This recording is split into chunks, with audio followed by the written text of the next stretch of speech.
Muchas gracias, Tao. Te bendiga.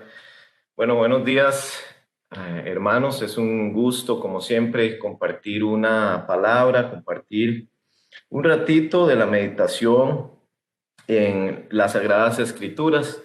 El día de hoy les prometo que traigo un mensaje conciso, un mensaje cortito, pero yo espero que nos lo llevemos esta semana para estar meditando en la intimidad con Dios. Hoy vamos a hablar de un personaje bíblico y vamos a ir viendo algunos pasajes específicos en la palabra que hablan sobre él. Es uno de los personajes que a mí más me intriga, de los personajes que más me ha costado comprender, de los cuales aún hoy me cuesta asimilar. Hoy vamos a estudiar a Judas Iscariote. Judas caminó con Jesús, caminó con los discípulos. Fue testigo de todos los milagros. Él estuvo cuando el Señor multiplicó los panes y los peces. Él estuvo cuando Jesús caminó sobre las aguas. Estuvo cuando Lázaro se levantó en la tumba. Él estuvo cuando el paralítico caminó. Estuvo cuando los ciegos vieron. Él vio todas estas señales, estos milagros. Escuchó todas sus enseñanzas. Y uno pensaría, ¿por qué alguien querría traicionar a Jesús? Si leemos los evangelios, si leemos sus enseñanzas, Jesús es una figura tan llena de amor, tan llena de compasión, de empatía, de ternura, que uno simplemente no alcanza a comprender cómo alguien que es cercano a él podría querer traicionarlo. Y me he puesto a estudiar este tema. La palabra traición evoca a quebrantar la lealtad, a quebrantar la confianza que se tiene en alguien, generalmente alguien cercano. Y quizá muchos hemos visto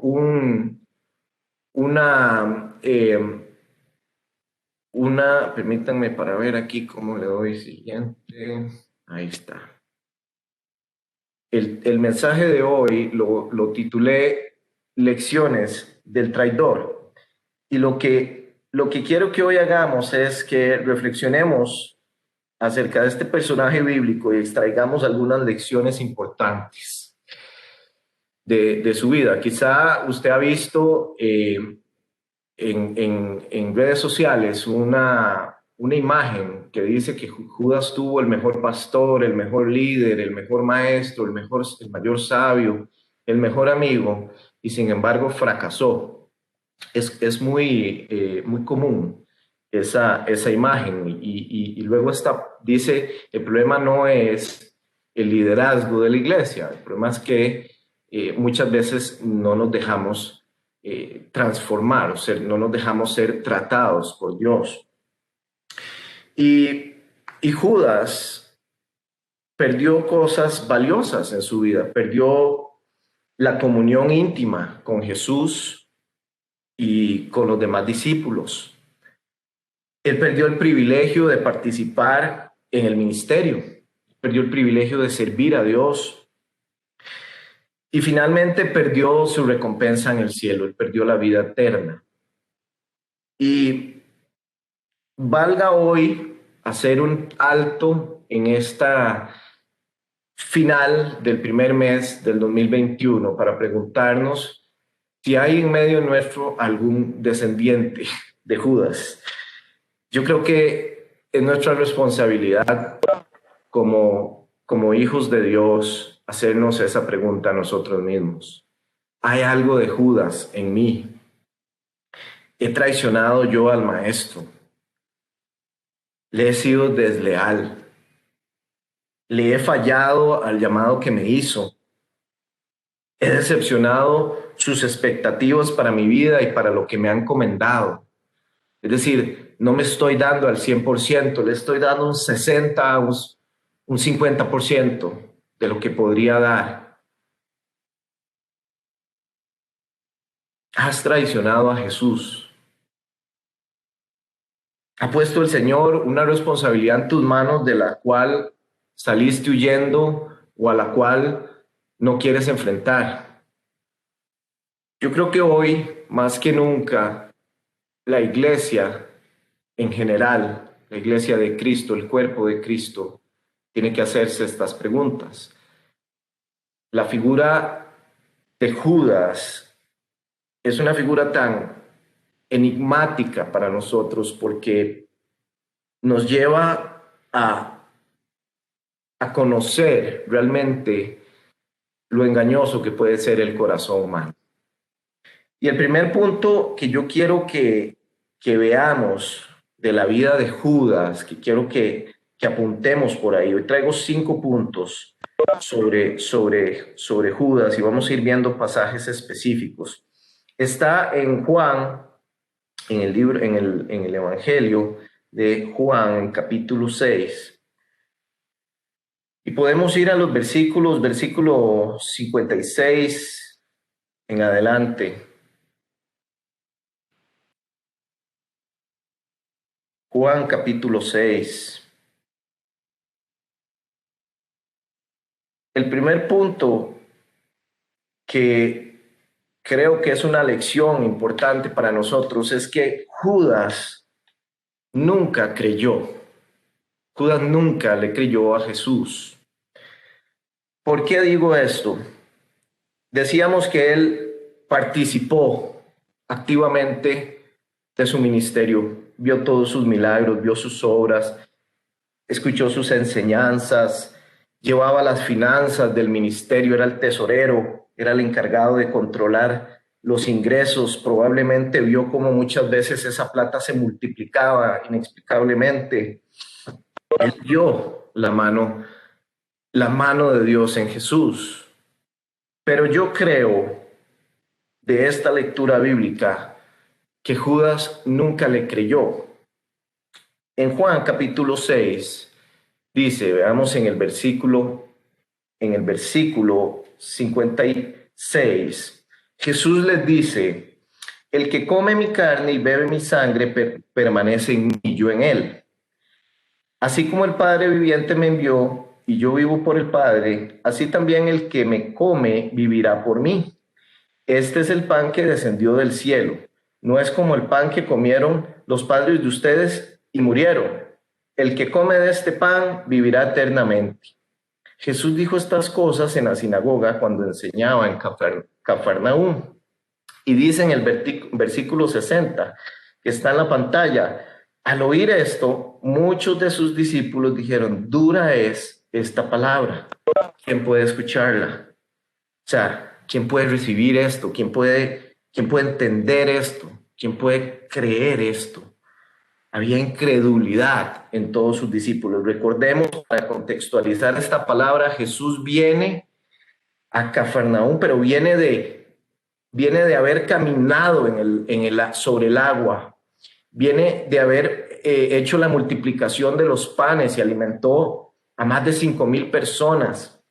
Él viene y les dice, ustedes me siguen porque comieron pan, pero no por las señales y los milagros que yo hago. Es decir, Jesús les dice, ustedes vienen aquí por lo que yo les doy materialmente, porque ustedes se han saciado su hambre carnal, pero no por quien yo en realidad soy, no por lo que espiritualmente les estoy diciendo. Y Él les empieza a decir que Él es el pan de vida eterna, y ellos empiezan a recibir esta palabra y empiezan a confundirse, no pueden asimilar y empiezan a decir, pero no es este el hijo de José, ¿cómo vamos a comer su carne? ¿Qué es esta palabra tan fuerte? Él está diciendo que Él cayó del cielo. Jesús les estaba diciendo que Él era el maná, el pan de Dios que da la vida eterna. Y ellos empiezan a murmurar. Dice aquí, Jesús, el versículo 61, dice, al darse cuenta de que sus discípulos murmuraban acerca de esto, les dijo, esto les resulta escandaloso, pues ¿qué pasaría si vieran al Hijo del Hombre ascender a donde antes estaba? El Espíritu es el que da vida, la carne para nada aprovecha. Las palabras que yo les he hablado son espíritu y son vida. Pero hay algunos de ustedes, versículo clave, versículo 64, hagámosle un asterisco ahí, dice, pero hay algunos de ustedes que no creen. Y es que Jesús sabía desde el principio quiénes eran los que no creían y quién lo entregaría. Y dice, así que dijo, por eso les he dicho que ninguno puede venir a mí si el Padre no se lo concede. A partir de entonces, muchos de sus discípulos dejaron de seguirlo y ya no andaban con él. Y dice, versículo 67, entonces Jesús le dijo a los 12, también ustedes quieren irse. Y Simón Pedro, el bombetón, el que siempre respondía de primero, le dijo, Señor, ¿a quién iremos? Tú tienes palabras de vida eterna. Y nosotros hemos creído y sabemos que tú eres el Cristo, el Hijo del Dios viviente. Yo me pregunto si Pedro hablaba por todos o hablaba por él. Yo lo que creo es que él no hablaba por Judas. Judas no creía. Judas estaba a la par de Pedro. Judas escuchaba esto, pero no creía. Judas escuchó el evangelio, escuchó la predicación, vio al maestro, vio a Dios, escuchó a sus hermanos reconocer a Dios como el Hijo del Dios viviente, y aún así endureció su corazón con incredulidad. Y dice, Jesús les respondió, ¿y acaso no los he escogido yo a ustedes 12? Y uno de ustedes es un diablo. Y se refería Jesús a Judas Iscariote, hijo de Simón, porque este era uno de los 12 y era el que lo iba a entregar. Jesús tenía clarísimo desde el inicio que Judas lo iba a entregar. Pero ¿qué pasó en Judas? Judas fue presa, víctima de su propia incredulidad. Su corazón fue tan duro que se negó a ser transformado. No quiso entregarse a Dios, no quiso abrirse a esta palabra. Como dice la Biblia en muchas partes, oyó, pero no escuchó. Vio, ¿verdad? Él no permitió que lo que escuchó y lo que vio lo transformara. ¿Y a qué nos lleva esto? ¿Qué podemos extraer de este pasaje? Punto 1. No es suficiente estar donde Jesús está. Hay que estar en Él. No es suficiente solo oír la palabra de Dios. Hay que ponerla en práctica, hay que estudiarla. Aún aquellas partes que no nos gustan mucho. No es suficiente con congregarse y relacionarse con otros creyentes. Es necesario servir. Ahora, todo eso es importante congregarse, es importante oír la palabra de Dios, es importante estar donde Jesús está, claro, pero no es suficiente. Si yo no dejo que Dios me cambie, corro el riesgo de terminar igual o peor que como empecé. Y hoy hablo específicamente para los que son creyentes, para aquellos que hemos recibido la palabra de Dios, pero que hay partes donde creo esto, pero esto no lo creo. Ser cristiano, cristianismo, y no quiero ponerme muy dogmático, pero ser cristiano implica ser cambiado por Dios día a día. Es un proceso, es una obra de perfección, de transformación. Ser cristiano se trata de ser cada vez más como Jesús, no como yo me imagino que es Jesús o como yo artificialmente puedo producir. No, como Dios quiere cambiarme y como Dios quiere que yo sea. Y para eso tengo que rendirme completamente. Se trata de morir a nosotros mismos. Para morir a nosotros mismos, uno tiene que creerle 100% a Dios. Tiene que confiar en Él. Uno no puede andar a un 75% con Dios. Para morir a nosotros mismos, uno tiene que creer que lo que Dios está haciendo tiene propósito, aunque no parezca.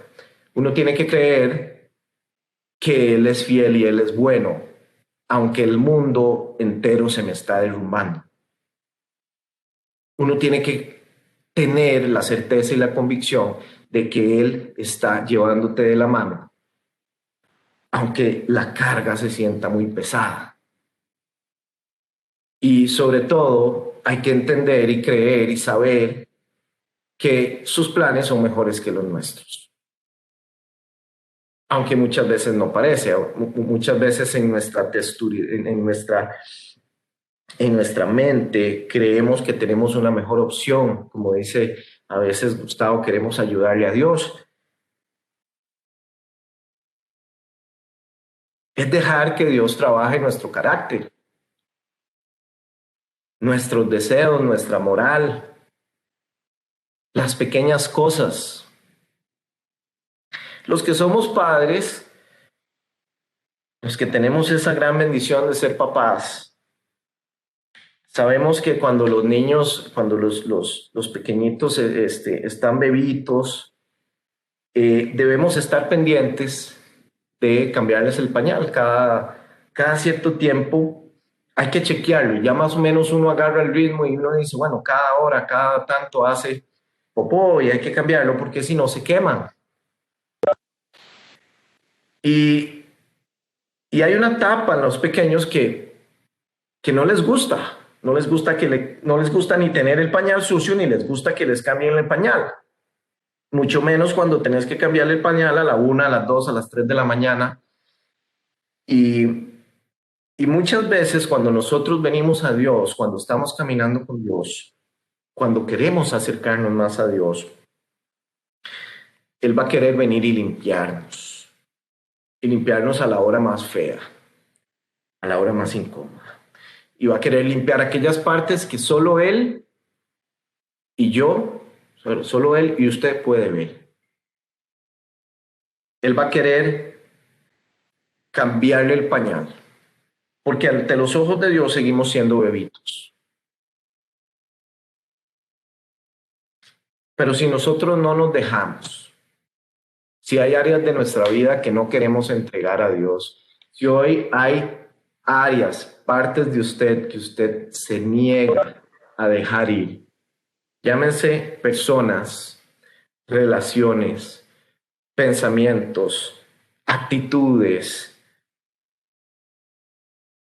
Si usted hay áreas, partes de su cuarto donde usted no está dejando entrar a Dios, créame que esa va a ser tierra fértil para que el enemigo construya una fortaleza de incredulidad. Y mis amigos, la incredulidad es algo terrible. Vamos a ver que el punto quinto es a qué llevó la incredulidad a Judas. La incredulidad produce desesperanza, produce amargura.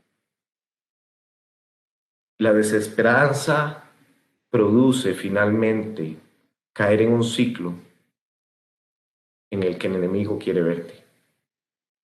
Quiere verte ahí, postrado, tratando de hacer las cosas a tu modo, tratando de resolver, tratando de ser Dios.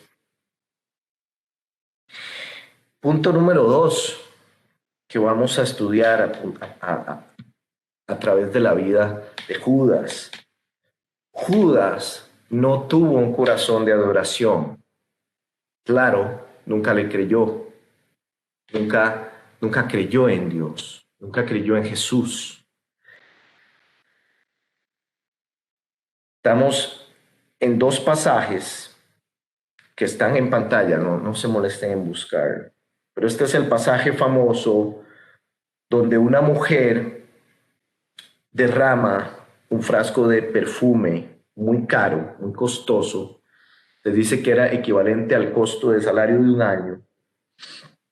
Y, y dice, leemos aquí en Marcos 14, el 3 a 5, dice, mientras Jesús estaba en Betania, sentado a la mesa en la casa de Simón el leproso, llegó una mujer. Llevaba esta un vaso de alabastro con perfume de nardo puro, que era muy costoso. Rompió el vaso de alabastro y derramó el perfume sobre la cabeza de Jesús.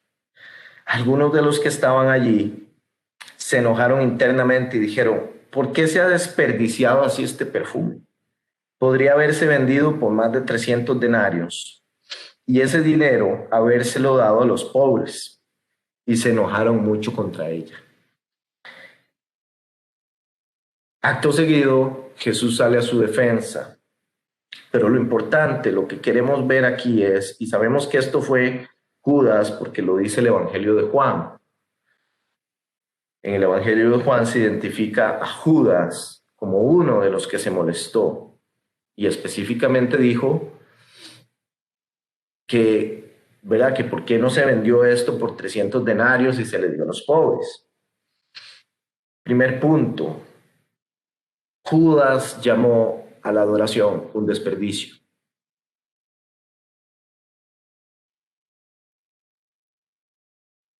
Él consideró eso un desperdicio, porque no tenía conciencia de la dignidad, de la grandeza de Jesús. La adoración del traidor es carnal y engañosa, es superficial, es vana. En apariencia estaba sirviendo a Jesús, pero en su corazón todo era una obra de teatro. Cuando se trató de el verdadero sacrificio de alabanza, cuando se trató de darlo todo, ahí salió a relucir lo que había en su interior. Y por eso les digo que es superficial, porque Judas nunca quiso entregarlo todo, quiso dar alguito, quiso dar algo, alguito ahí, un 50. Te doy esto, pues esto no. Y sabemos, además, que sus motivos eran incorrectos, su motivación era incorrecta. Esto lo dice Juan en el versículo 6, Juan 12, versículo 6 dice, pero no dijo esto porque se preocupara por los pobres, sino porque era un ladrón y como tenía la bolsa, sustraía de lo que se echaba en ella. Entonces, vemos aquí que la motivación de Judas era el dinero. Su corazón estaba en eso.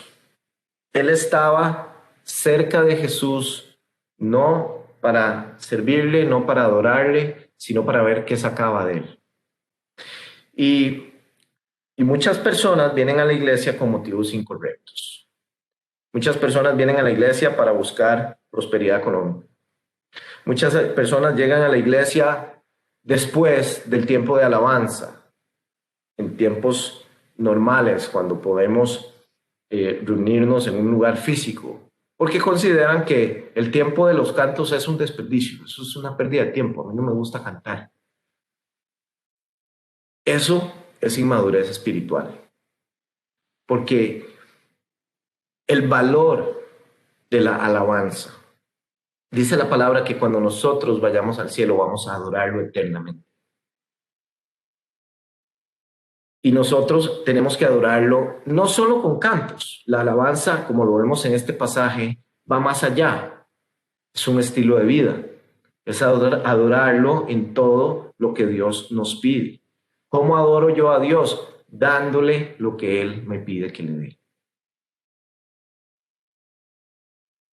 Pero también lo podemos alabar en nuestro matrimonio, en nuestra casa, siendo papás amorosos, papás respetuosos, amando a nuestras esposas, cuidando nuestras finanzas. Hay muchas formas en las que podemos alabar a nuestro Señor. Pero Si hay algo que te impide alabarlo, es hora de poner el foco ahí, es hora de entregarlo. Hay otros que en lugar de dinero buscan poder y vienen a las iglesias murmurando contra los liderazgos, vienen con crítica destructiva. Son aquellos que nunca construyen. Eh, de manera tal que es importante de este pasaje que tengamos siempre presente el valor de la adoración para Dios. Jesús reprendió a Judas y le dijo, dejadla en paz porque ella está preparando para mi sepulcro. Para esta mujer, Jesús valía más que su mayor tesoro. Y hoy yo te pregunto, ¿cuánto vale Jesús en tu vida?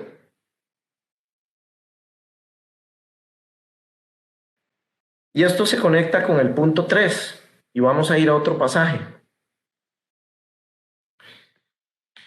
Punto 3.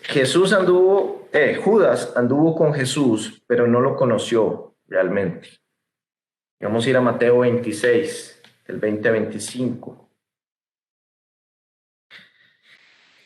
Cuando llegó la noche, Jesús se sentó a la mesa con los 12. Y mientras comían, dijo, de cierto les digo que uno de ustedes me va a traicionar. Ellos se pusieron muy tristes y cada uno comenzó a preguntarle, ¿soy yo, Señor? Él les respondió, el que mete la mano conmigo en el plato es el que me va a entregar. A decir verdad, el Hijo del Hombre sigue su camino, como está escrito acerca de él, pero hay de aquel que lo traiciona. Más le valdría no haber nacido, como dijo Job alguna vez. Entonces Judas, el que lo iba a traicionar, le preguntó, ¿soy yo, maestro? Y Jesús le respondió, tú lo has dicho. Ahora, en las películas es siempre muy fácil identificar a Judas, ¿verdad? Porque todos todos los demás discípulos andan con ropa blanca y Judas anda con ropa negra. Es siempre el que lo ve raro, o sea, es muy sencillo. Pero, pero bíblicamente, cuando leemos estos pasajes, nos damos cuenta que Judas estaba perfectamente disfrazado, que Judas mm, estaba físicamente cerca de Jesús, pero su corazón estaba en otro lado.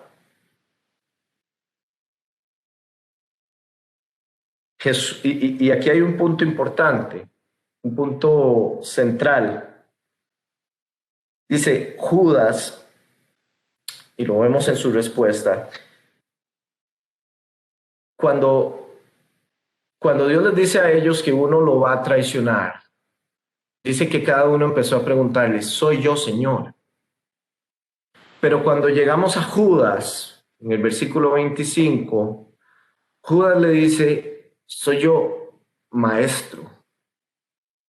Y aquí una diferencia, porque esto me lleva a mí a decir, a pensar que Judas veía a Dios como, a Jesús como su maestro, pero no como su Señor. Y hay una diferencia muy grande entre ver a alguien como un maestro, pero no como tu Señor. Porque esto demuestra que Judas no había reconocido el señorío de Jesús.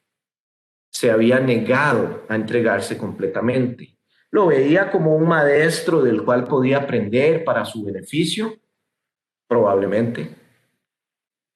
Lo veía como un sabio, probablemente. Pero no lo veía como su amo y señor, a diferencia de Pablo, quien en todas las cartas se profesa esclavo de Jesucristo. Esto me lleva a mí a pensar de su respuesta que era claro que Judas vivía para sus propósitos y no para los propósitos de Jesús. Nunca tuvo la convicción de que era el Hijo de Dios, volvemos al punto 1. Y de ahí la forma en que él percibía a Jesús afectó su final. Y déjenme decirle esto, hermanos, usted puede ver a Jesús como un buen ejemplo, usted puede ver a Jesús como un maestro, usted puede verlo como la persona a la que usted quiere imitar, pero si usted no lo ve como su Señor, usted no se ha entregado completamente. Es hasta el momento en el que usted se rinde completamente ante Él que usted verdaderamente va a ver un cambio. ¿Sabe? La triste historia de Judas es que él terminó de la misma manera que él empezó. Y Jesús lo dice, él empezó siendo un diablo y terminó siendo un diablo. Él no llegó a conocer realmente a Jesús. Y por eso les decía, no basta con ponerse el uniforme de discípulo, no basta con ir todos los domingos a la iglesia y ponerme la mejor ropa, peinarme, llegar temprano. No basta. No basta lo superficial. Judas probablemente era de esos. Era el primero en estar ahí, era el que abría la puerta. Era servicial, era simpático. Muchas veces la persona que usted menos lo espera es la que lo va a traicionar, porque es la persona más cercana. Y hoy les digo esto, mis hermanos, porque he visto en otras congregaciones, y le pido a Dios siempre que esto no pase en la nuestra, que cuando caen los liderazgos, porque se comete un pecado, muchas personas se alejan de Dios. Hace poco tuve la oportunidad de conocer a una persona que asistía a una iglesia en la cual el pastor estuvo involucrado en unos actos de abusos deshonestos. Y yo son una pareja muy linda, y los invitamos a participar de nuestra congregación. Pero el impacto que la caída de este pastor tuvo en su vida espiritual ha sido tan fuerte, el desencanto, que ellos les ha afectado en su caminar con Dios. Y hay algo ahí que me indica a mí que hay algo incorrecto en ellos. Mis hermanos, el traidor siempre es parte del círculo de confianza, pero no está comprometido con la visión.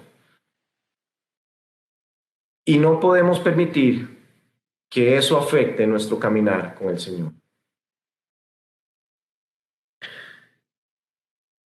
El traidor va a estar en todas las reuniones, va a estar cerca de los liderazgos, pero a la hora de demostrar su compromiso, a la hora de estar comprometido con la visión, a la hora de poner el sacrificio, a la hora de entregar, ahí es cuando sale a relucir.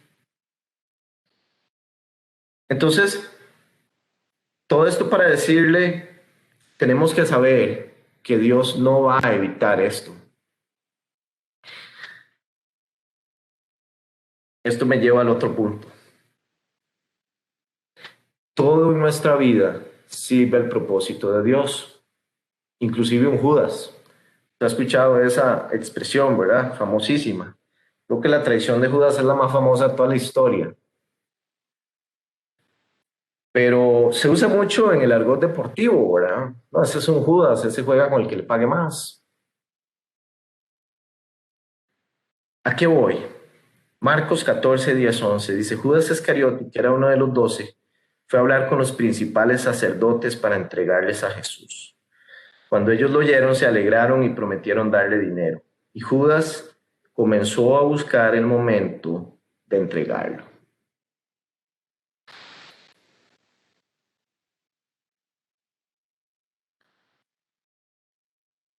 La, la incredulidad que tuvo Judas causó en él una ceguera espiritual. Él no fue capaz de ver a Jesús. Él no fue capaz de dejarse tratar. Y esto lo llevó a algo que a mí me llama poderosamente la atención y que lo menciona Lucas. En Lucas dice, entonces Satanás entró en Judas, uno de los 12. Es decir, Judas anduvo cerca de Jesús, andaba viendo a ver qué sacaba, qué obtenía, hacía el papelón, pero a la hora de la hora dijo, la verdad es que voy a ir a ver qué me dan aquellos.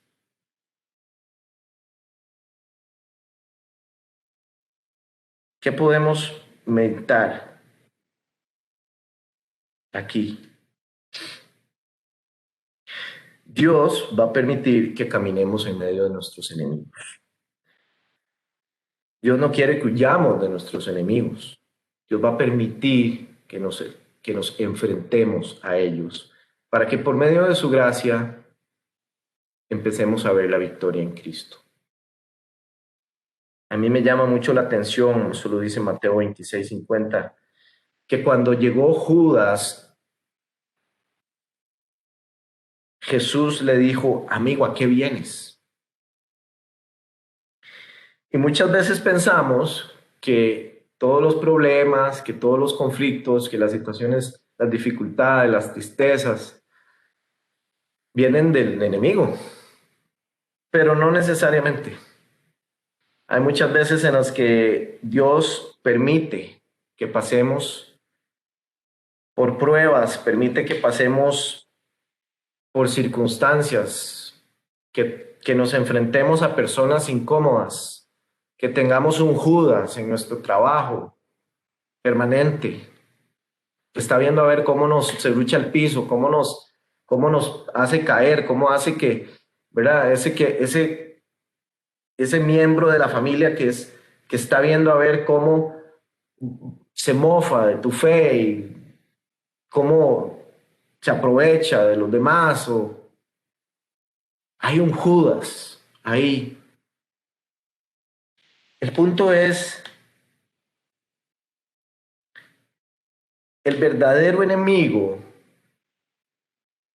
de Jesús no era Judas, era Satanás. Judas era un instrumento. Y es interesante ver cómo fue un instrumento de Dios y cómo fue instrumento para Satanás. Por supuesto, ambos con fines muy distintos. Y cómo la suprema sabiduría de Dios demostró a las huestes celestiales en el espíritu la vastedad de la sabiduría de Dios y cómo el enemigo fue ridiculizado porque pensaba que iba a matar al Hijo de Dios y que iba a ganar una batalla. El mismo Satanás orquestó su derrota. Y esto lo supo siempre Jesús. Jesús sabía que Judas lo iba a vender al precio de un esclavo. 30 piezas de plata era lo que se pagaba en ese tiempo por un esclavo. Y sin embargo, lo dejó estar cerca, le lavó los pies, comió con él, porque siempre tuvo claro que tenía un propósito en Dios. Así que si hoy estás enfrentando a un Judas, ya es momento de dejar de huirle al conflicto, dejar de huirle a esa situación. Es tiempo de pararse en fe, empezar a orar y decirle, bueno, Dios, ¿qué es lo que tengo que hacer? ¿Cómo quieres que lo haga? ¿Cómo debo yo tomar y manejar estas circunstancias, ese compañero de trabajo incómodo, ese jefe difícil, esta situación familiar tan compleja donde hay personas que me han traicionado? Jesús no se dejó llevar por emociones, no se dejó llevar por ese sentimiento de, este me va a traicionar, no.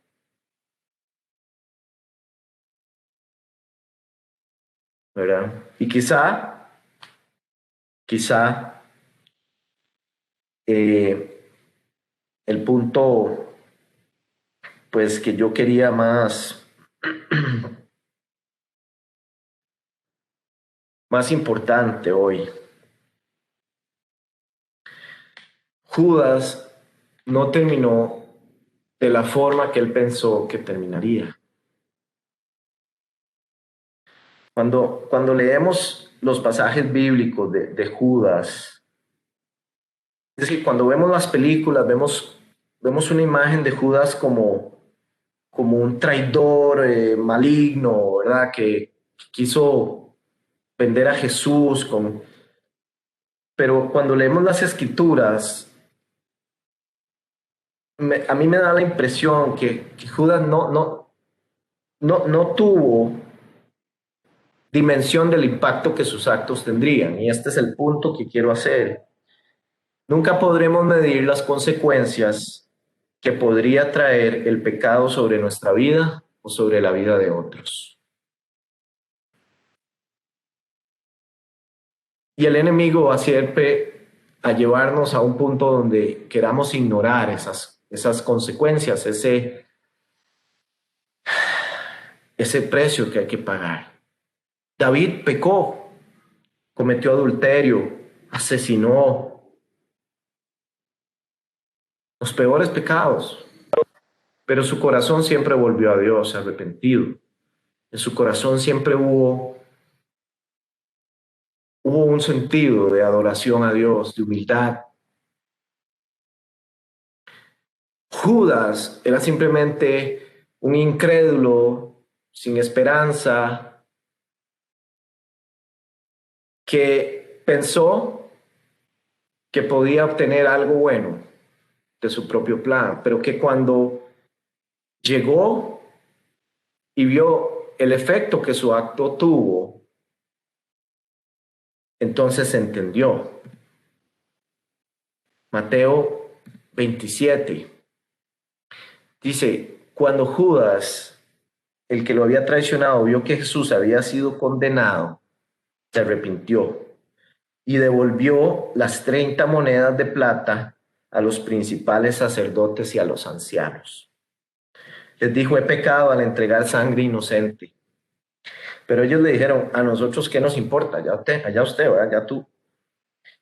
Entonces Judas arrojó en el templo las monedas de plata y después de eso salió y se ahorcó.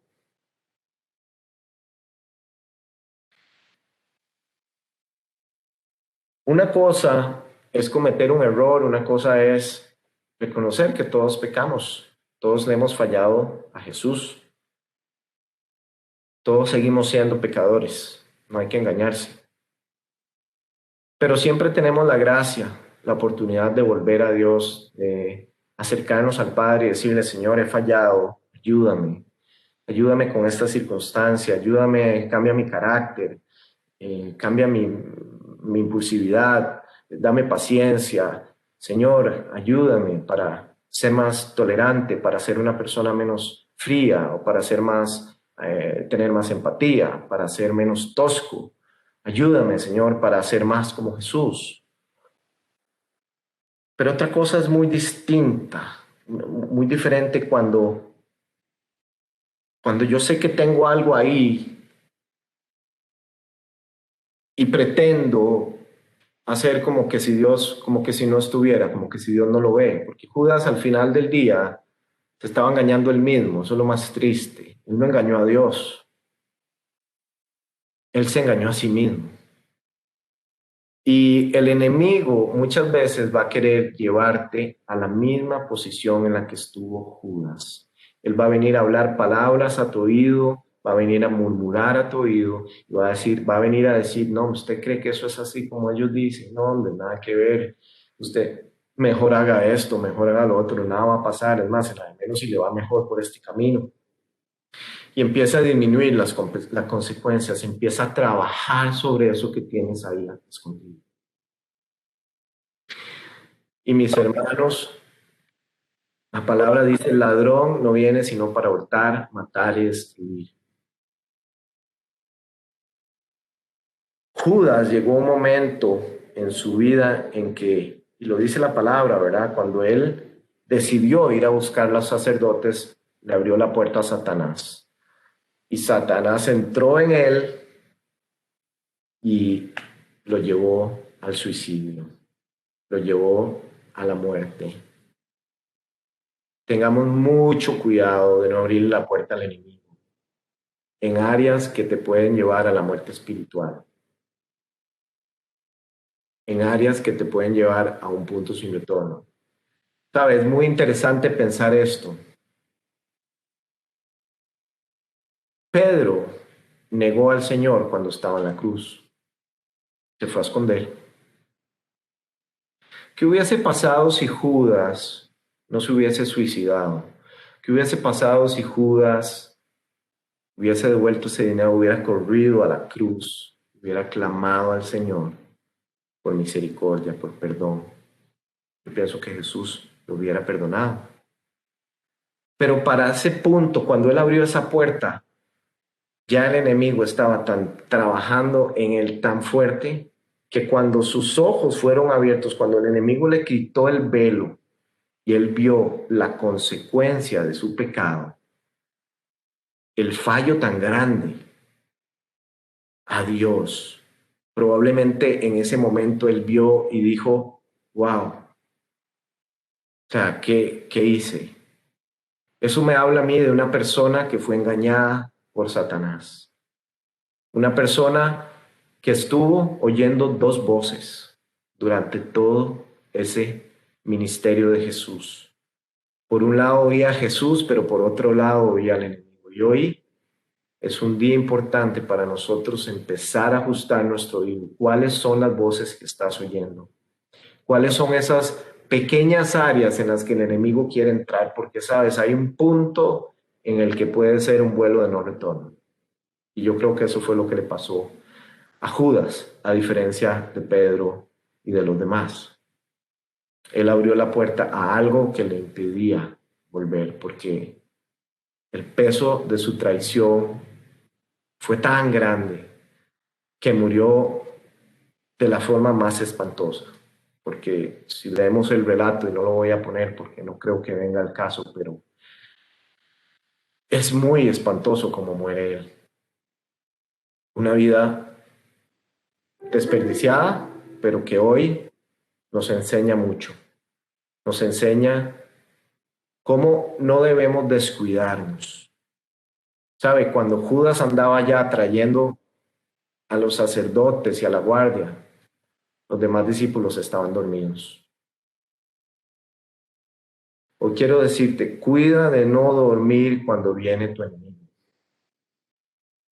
Es tiempo de estar despiertos, de pedirle a Dios discernimiento que nos permita ver si hay áreas en nuestro corazón que no le estamos entregando y que no estamos dejando a Él trabajar para ser transformados, para ser, ¿sabe? El enemigo va a querer meterlo a usted en un ciclo. Esa es una de sus estrategias, meterte en un ciclo en el que no se avanza, se siente estancado. Si usted siente que no está mejorando cada día, que Dios no lo está trabajando en su carácter, usted no se siente como que cada día más se parece a Jesús, si usted siente que hay áreas, ¿verdad? Que usted va a la iglesia, pero a mí esto no me llega tanto, ¿verdad? Y usted va y no, es que no. Es tiempo de ponerse a orar y pedirle a Dios, Dios, ayúdame. Hoy quiero yo invitarlo para que usted se deshaga de toda la incredulidad. Cualquier área de su caminar que le esté impidiendo confiar 100% en Dios, lo puede llevar a la muerte espiritual. El enemigo va a tratar de meter mentiras, va a tratar de sacarte para no congregarte, porque en esa iglesia esto y aquello, porque en las iglesias cristianas esto y el otro, porque el evangelio, porque la palabra, el enemigo va a atacar todo, va a atacar la palabra de Dios, va a atacar a los pastores, va a atacar a la iglesia, etcétera, va a atacar a los miembros de la congregación, a los músicos de la alabanza, etcétera. El enemigo va a tratar de sacarte del camino. Entonces, bueno, mis hermanos, esto es la reflexión que yo traía hoy. Yo espero en Dios que les haya sido provechosa, que podamos aprender de este hombre, de, de su triste historia, de lo triste que es ver una persona que termina igual o peor que como empieza. Y hemos visto muchas personas de fe caer porque no se dan la oportunidad o porque abrieron una puerta y después ya no había vuelta atrás. Así que yo los invito a que estemos alertas, a que estemos vigilantes, que estemos atentos, que no despreciemos el Judas que hay en nuestra vida, que lo usemos para crecer, que lo usemos para avanzar, para que nuestra fe se fortalezca, para trascender, para ser más como Jesús. Los bendigo en el nombre de mi Santísimo Señor Jesucristo y vamos a tal vez hacer una pequeña oración, Tavo, si te parece, para cerrar. Antes, Luis, por favor. Padre amado, te damos gracias, Señor, por tu palabra. Te damos gracias, Señor. Hoy queremos orar, Señor, para que tú pongas luz en nuestros corazones, Señor. Si hay áreas de incredulidad, si hay dureza en nuestro corazón, hoy yo te pido, Señor, que rompas todo corazón de piedra, que pongas un corazón de carne en cada uno de los miembros de esta congregación, Señor. Si hay alguna persona, Señor, que está viendo este video y que, Padre, te ha fallado, hoy es el día, Señor, para venir a tus pies, porque tu gracia, Señor, porque tu gracia, Señor, es profunda, Señor, porque no hay nada, Señor, que nos pueda separar de tu amor. Porque aún, Señor, cuando nosotros vemos a Judas como un enemigo, tú lo veías como amigo, Señor. Porque sabemos, Dios, que la batalla no es contra carne y sangre, Señor. Y sabemos que la batalla es tuya. Sabemos que, Señor, tú nos vas a llevar, Señor, de gloria en gloria. Hoy oramos, Padre, para que esta iglesia crezca espiritualmente, Señor. Para que podamos, Señor, cada día ser transformados a imagen y semejanza de Jesucristo. Oramos por las personas, Señor, que han sido engañadas por el enemigo para no congregarse, Señor. Por aquellos, Señor, que se han dejado, Señor, influir para ser apartados, Señor, del caminar. Hoy oramos, Dios, para que cada vez más esta iglesia crezca, Señor, en espíritu y en verdad. Oramos para que en cada uno de nosotros haya siempre un corazón de adoración, Señor. Que estemos dispuestos a entregarlo todo, Señor. Y que si hay algo en nuestras vidas que esté tomando tu lugar, Señor, que tú lo desplaces y que te entrones, Señor, en nuestros corazones como Señor, como amo, Dios. Sabemos, Padre, que nada de lo que ofrece el enemigo, ni de lo que ofrece el mundo, Señor, que nada de lo que hay ahí afuera, Señor, es felicidad, es gozo, es alegría, Señor. Sabemos que el enemigo solo quiere robar, matar y destruir. Y yo te pido, Dios, que no nos permitas, Señor, ignorar las maquinaciones del enemigo en contra de nuestras vidas. Yo te pido, Señor, que no permitas, Señor, que esta iglesia, Padre, pase por alto, Señor. Que no permitas que esta iglesia se adormezca, Señor. Aviva nuestros espíritus, Señor. Pon vigías, Señor, pon vigilantes, Señor, hermanos que se levanten a orar, Señor, que en nuestras oraciones siempre esté presente, Señor, orar por cada uno de los miembros de esta congregación, orar por los pastores, por las personas que están en los ministerios sirviendo, por los liderazgos, Señor, para que el enemigo, Señor, y sus obras, Señor, no avancen, Señor, en el nombre que es sobre todo nombre, Señor. Amén y amén. Muchas gracias, mis hermanos. Dios los bendiga. Como siempre, muy contento de estar con ustedes.